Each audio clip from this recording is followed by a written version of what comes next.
Buffet লঞ্চের আরও একটি শাখার উদ্বোধনে এসেছি আজকে। ষষ্ঠ তাদের বাফেট লঞ্চ এরা প্রতিষ্ঠান, এবং ষষ্ঠ যাতে 600 হয় এরকম আমরা আশা করতেই পারি।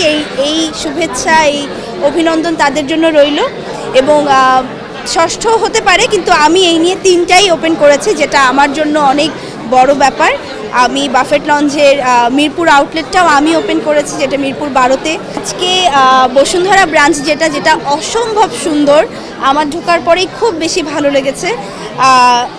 মানে এই ব্রাঞ্চটাও আমি ওপেন করছি, এবং বরাবরের মতো আমার সাথে আছে বারিশা হক আপু এবং গৌতম সাহা মামা, যারা কিনা আমাদের বিগত দিনেও ছিল বাফেট লঞ্চের ওপেনিংয়ে।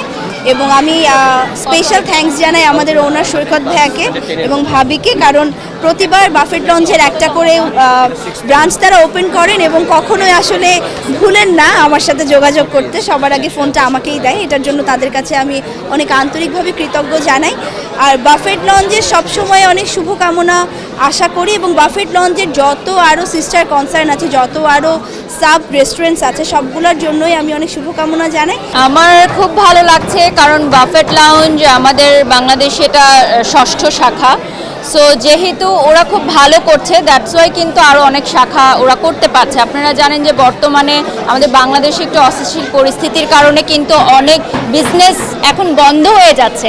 তো সেই জায়গায় এটা খুব আনন্দের বিষয় যে তারা বিজনেসটা রান করতে পারছে। এই বাফেট লাউঞ্জ এর আগে আমিও ওপেনিংয়ে ছিলাম, আমি দিঘি এবং বারিশ।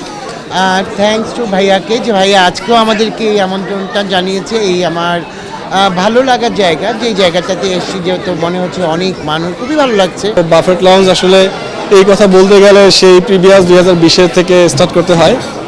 তো করোনার ভিতর থেকে আমাদের যাত্রা শুরু বাফেট লঞ্চের ছোট্ট একটা ব্রাঞ্চ থেকে। আল্লাহর রহমতে আজকে 6ষ্ঠ নম্বর ব্রাঞ্চ আমরা উদ্বোধন করেছি। ইনশাআল্লাহ আপনারা সবাই দোয়া করবেন, আমাদের সাথে থাকবেন।